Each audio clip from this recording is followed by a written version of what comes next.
సైకాలజీలో ఇంటెలిజెన్స్ అనే అంశం పైన మొట్టమొదట ఫ్రాన్స్ దేశానికి చెందిన ఆల్ఫ్రెడ్ బీనే మానసిక వయస్సు, మెంటల్ ఏజ్ అనేటువంటి భావన ప్రతిపాదించాడు. ఈ మానసిక వయసు ఆధారంగా 1905వ సంవత్సరంలో బీనే సైమన్ పరీక్ష ద్వారా ఫ్రాన్స్ దేశంలో విద్యార్థుల ప్రజ్ఞను మాపనం చేయడం జరిగింది.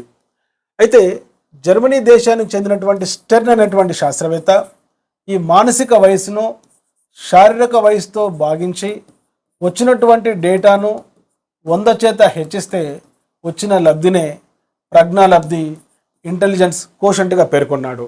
సో స్టెర్న్ ప్రకారం mental age by chronological age into 100 is IQ. అయితే ఈ యొక్క ఐక్యూ అనే భావన, ప్రజ్ఞాలబ్ధి అనే భావన మొట్టమొదట 1916 సంవత్సరంలో స్టాన్ఫర్డ్ బీనే అనే ప్రజ్ఞా పరీక్ష ద్వారా అమెరికా దేశానికి చెందిన టెర్మన్ ఉపయోగించడం జరిగింది.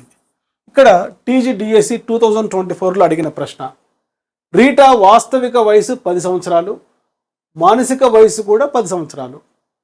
ఆమె IQ. Rita's chronological age is 10 and mental age is also 10 years. her IQ will be, మీకు తెలుసు mental age 10 years, chronological age కూడా 10 years ఇంటూ 100, ఆమె ఐక్యూ 100 అవుతుంది. ఇక్కడ ఆప్షన్స్ ఒకసారి గమనించండి, 120 కాదు, 140 కాదు, 80 కాదు, 100 అనేది ఆన్సర్. సో ఇటువంటి ప్రశ్నలకు మీరు ఆన్సర్ చేయాలంటే ప్రజ్ఞాలబ్ధి సూత్రం మీరు నేర్చుకోవాలి. మానసిక వయసు బై శారీరక వయసు ఇంటూ 100, ఇంగ్లీష్లో mental age by chronological age into 100. ఇటువంటి కంటెంట్తో కూడుకున్న వీడియోస్ కోసం వెంటనే డాక్టర్ మోజస్ ఎమిలీ అనే మా యూట్యూబ్ ఛానల్ను సబ్స్క్రైబ్ చేసుకోండి. ఈ వీడియో మీకు నచ్చితే వెంటనే లైక్ చేయండి, మీ ఫ్రెండ్స్కు షేర్ చేయండి.